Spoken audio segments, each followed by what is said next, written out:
Esse ano rolou o 5º Congresso Brasileiro de Terapia Cognitiva da Infância e Adolescência lá em Campinas. E um tema que bombou foi o uso de mindfulness dentro da TCC com crianças e adolescentes. Uma das palestras que eu mais gostei de assistir sobre o tema foi a Como Eu Faço, Mindfulness com Crianças, que o psicólogo mestre Igor da Rosa Finger que ministrou. Vou até passar o contato dele para vocês, que caso vocês queiram saber mais sobre essa temática, ele é uma ótima pessoa para passar materiais para vocês. O site dele é vincularpsicologia.com.br. Ele é uma pessoa muito simpática, com certeza ele pode colaborar com literatura para vocês. Entre as atividades que ele apresentou para a gente, teve uma que ele chamava de E se eu fosse um marciano? E no slide lá na palestra ele colocou a foto de um ET. A ideia nessa atividade é ajudar a criança a ficar no aqui e no agora, no presente, e também ajudar a criança a descrever as coisas, as emoções, os sentimentos e os pensamentos e as coisas que ela percebe objetivamente da forma mais clara e objetiva possível. Como que seria essa brincadeira, ou essa atividade, ou essa dinâmica, ou essa prática de mindfulness, para ser mais específico? A gente finge para a criança que nós somos ETs. A gente pode até se fantasiar se a gente tiver criatividade e talento para isso. Mas a ideia é, nós somos ETs e as crianças vão apresentar esse mundo que é novo, que é diferente para a gente. A gente não conhece nada, a gente não sabe o nome de nada. A gente sabe muito pouco sobre esse mundo e a gente está cheio de curiosidade. Então a gente pode passear com a criança, a gente pode ser no próprio consultório, o setting não tem problema. O importante é a gente usar a nossa imaginação e que a criança possa desenvolver essa capacidade, essa habilidade de estar atenta ao que está se passando, ao que está acontecendo, para poder explicar para a gente, tanto coisas que acontecem internamente, quanto coisas que ela observa no setting, observa no espaço que ela se encontra. Né? Então, por exemplo, ela pode contar para a gente que o que passou acima da nossa cabeça foram passarinhos. Mas o que são passarinhos? Eu não sei o que é um passarinho. E aí a criança vai explicar o que para ela é passarinho, quais são as características do passarinho, ela vai observar o passarinho. Eu posso estimular perguntando, por exemplo, o que ela pensa sobre o passarinho, o que ela sente sobre o passarinho, o que a gente pode fazer para ajudar o passarinho. Enfim, fazer essa reflexão dentro do presente e o mais especificamente possível. E isso fica um pouco mais complexo quando a criança tem que explicar, por exemplo, algum sentimento. Então, se ela fala, isso me irrita. Então, o que é irritação? O que é esse nome que eu não conheço? O que é esse nome que eu não entendo? Irritação é uma coisa que acontece assim, assim, assado dentro do meu corpo, que quando acontece eu fico pensando isso e aquilo, eu sinto isso quando acontece tal e tal coisa. Ou seja, ela consegue entrar em contato com todo esse movimento interno através dessa reflexão, explicando para a gente como se a gente fosse um ET. Outra atividade bastante legal que ele apresentou, e que eu já tinha visto em outro contexto, de um jeito diferente, e é também uma atividade que a gente pode adaptar de acordo com o contexto que a gente está, ou com o nosso objetivo diante da criança ou do adolescente, é a garrafa de purpurina, que é algo bem fácil da gente fazer. Basta a gente pegar uma garrafa transparente ou um pote transparente e colocar glitter, lantejola e outras coisas dentro. A gente pode colocar até algum tipo de corante para ficar ainda mais bonito e mais atraente. E a ideia é, quando esse pote, essa garrafa está em repouso, aquela purpurina, a lantejola está em repouso também no fundo da garrafa.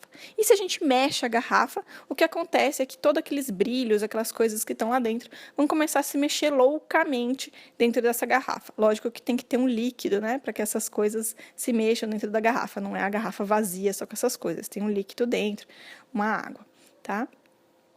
E aí, uma das reflexões que a gente pode fazer, que tem a ver com mindfulness, que tem a ver com aqui e agora, que tem a ver com perceber os seus próprios pensamentos, estar atento no aqui e agora aos próprios pensamentos, e também esse processo de autoobservação, é a gente pensar junto com a criança que aquela purpurina funciona quase como os nossos pensamentos na nossa cabeça, né? Que se a gente agita, dependendo da situação, ele se remexe, fica um monte de coisa ao mesmo tempo, um movimento muito rápido, que traz para a gente um monte de estímulo, mas também que se a gente se acalma, se a gente consegue manter o foco naquilo que a gente se determinou, se a gente consegue voltar a nossa atenção para aquilo que a gente se propõe e aguardar, todos aqueles pensamentos ou toda aquela purpurina também vai voltar para o repouso, também vai retomar para o estado inicial de calma, de tranquilidade.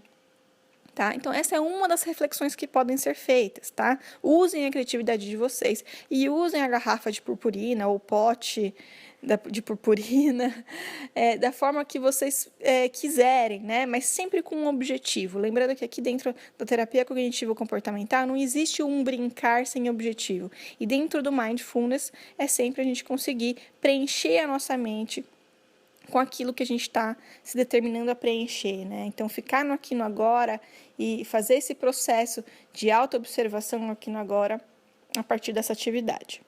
E, por fim, uma última atividade que ele sugeriu que é bacana com crianças é levar essas crianças para um outro setting, que tenha vários estímulos auditivos, vários sons, ou então recolher algumas coisas e colocar ali no consultório que possam produzir sons. E a gente vai propor que essa criança ative a super audição dela. Então, ela pode fechar os olhos, ficar numa posição tranquila, e é para ela super ativar a audição dela. Então, a gente vai orientando essa criança numa meditação. Então, primeiro, para que ela escute um estímulo ou que está longe, por exemplo, se eu estou num espaço aberto. Então, se ela consegue escutar o som dos pássaros, focar no som desses pássaros. Depois, se ela consegue escutar o barulho das folhas se mexendo com o vento. Se ela consegue escutar os carros lá na rua. Tudo isso dando um tempo para que ela possa focar em cada estímulo e alternando os estímulos de acordo com a nossa orientação ali na meditação, tá? Pode ser alternar sons, então primeiro eu falo para ela escutar os passarinhos, depois os sons do carro, posso falar para ela voltar a escutar os sons do passarinho. Dentro do consultório, eu posso, por exemplo, tocar algum som, pedir para que ela foque. Existem alguns instrumentos próprios de meditação que podem ser utilizados, mas qualquer som é interessante. E a ideia é que ela possa se preencher com esse som e eliminar todos os outros, ou seja, usar o foco dela para esse som que está sendo proposto, que ela consiga inundar a mente dela com este som e se liberar de outros estímulos, que caso algum pensamento venha, que outro estímulo venha, que ele venha e que possa ir embora, que volte a atenção de novo para o estímulo que foi proposto.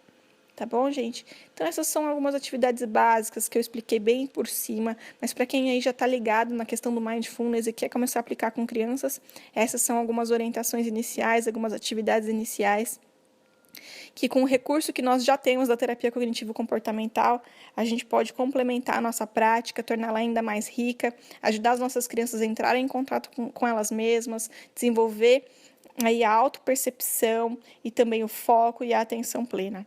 Beleza, pessoal? Mindfulness, então, é um tema que está super, super, super em alta. É bem legal a gente aprender algumas ferramentas para praticar com as nossas crianças no dia a dia. É um recurso super importante. Beleza? Espero ter ajudado. Qualquer coisa, fiquem à vontade para me escrever por e-mail. Um abraço.